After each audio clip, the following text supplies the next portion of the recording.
We're going to tap some holes in some steel so we can thread some screws into it to hold the sign up.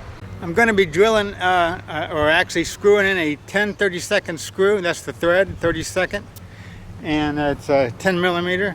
And you buy the tap that fits that, the same thread that it's matched. And then if you buy the package together, it will actually tell you what size drill bit you're supposed to use. In this case, it says a 10/32 uses the number 21 drill.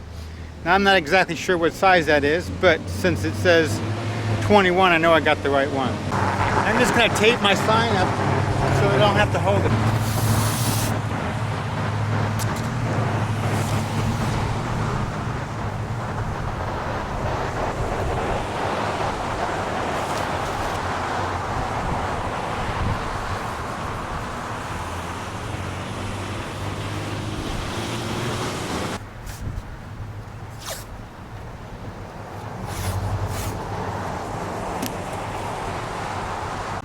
Now I've got my drill bit attached to my drill. I have it fastened in good with a key. I'm using a cord because it's hard to drill through steel, and I have a little bit of oil in a cap. I'm going to dip the tip of the screw or the drill bit into the oil before I start. Now sometimes it's better to use a smaller drill bit to start the job off, but I'm too lazy to switch drill bits and stuff, so I'm going to use the bigger one.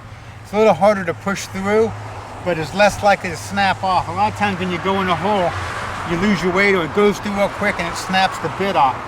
So this way I'm just gonna go ahead and start. And I'm doing an easy one rather than one that's hard first, because it's, that way I'm not stressing myself until I get the board fastened up properly. With your head close to the drill bit, I always like to use ear protection.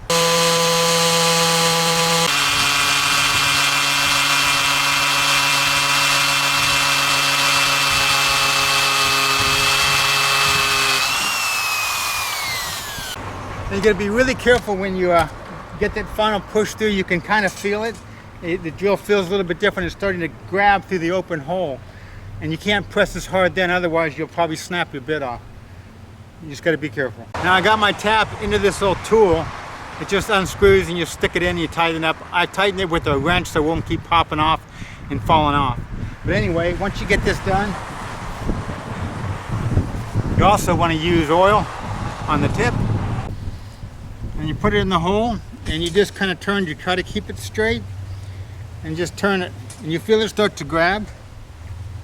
When you get a couple turns in, and then when it gets tight, you back off just like a quarter turn and then do it again. Keep going in, and it gets hard. You get a couple of turns, back off a little bit, and then go. What that's doing is it's putting all the metal chips inside the groove between the threads, and it allows you to keep going without binding up. And once you get in halfway, you just keep going. You get it nice and feels the threads are going in really good, and then take it back out. You want to make sure you get quite a few turns on it while you got good threads, because this is tapered a little bit. The first couple threads aren't as deep, and you got to get it all the way in. Now I prefer to wipe all the filings away, wipe it off your tool, put a little more oil on your tool, and put it back in. And what we're trying to do now is we're trying to make sure it's good and oiled, and then there's all the little burrs of metal aren't in the threads. If they're in the threads, when you put that new screw in, it's going to bind, and you'll probably strip it out. On the tap, you can see the threads. And there's a little groove in between each one. That's what I'm talking about. The metal filings get caught in between there, and the grooves in between. That's what you want. Get it cleaned out. And since it's the first time I put the screw in, I'm going to put a little oil on it too, just to make sure it goes in a little bit easier.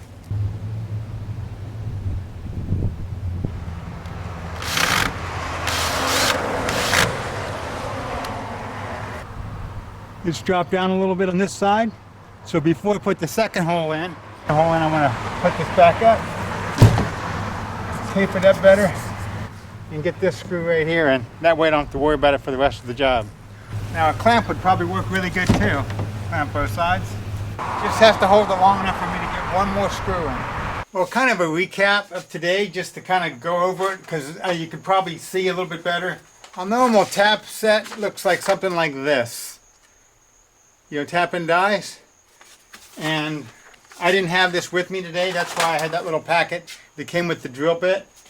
I'll try to explain a little bit better on a tap that's a little bit bigger. This is what they really look like. They have the big grooves in them. Anyway, as it's turning, like say, through the metal, you're spinning it like this. Say my fingers are the metal, you're drilling the hole.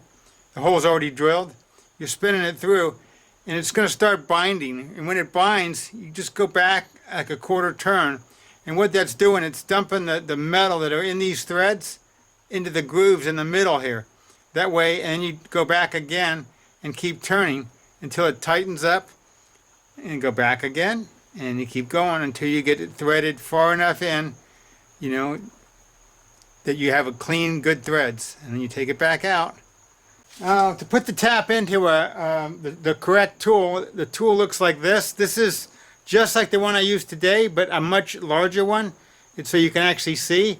And you loosen this up here by turning lefty-loosey until it opens up. It's going to have gears inside there, if you can see that. The keys fit. Push it in, and then you want to tighten it back up. I like to use a wrench on them. That way it doesn't come loose while you're turning it back and forth, which it might do if you don't. And also, it's very important to use the right size drill bit.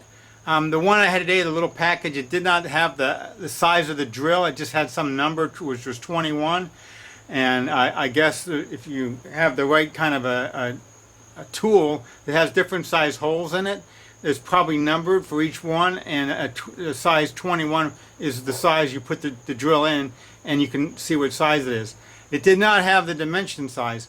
Now this one here that I'm using here, it has it inscribed on the handle here what exactly the drill size and all that you need. Now I'm not really going to go into it because it's not about all that, but just a couple other little quick tools.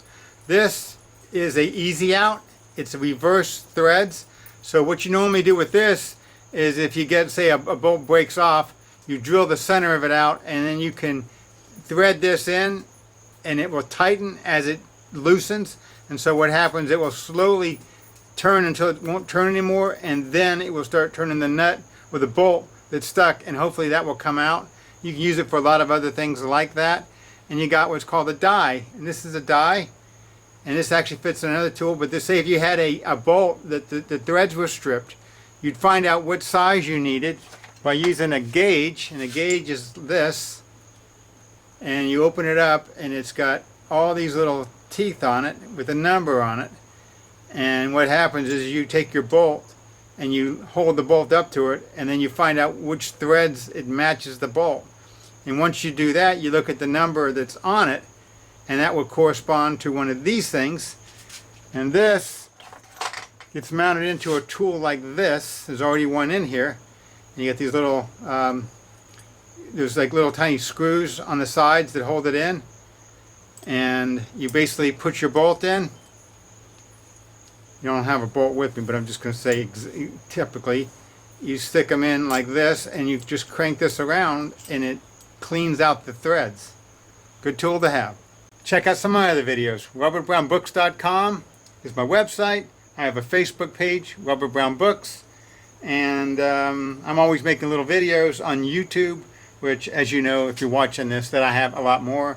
This video is somewhere in the neighborhood of around my 1400th video, so there's a lot of videos out there. Thanks for watching, and subscribe.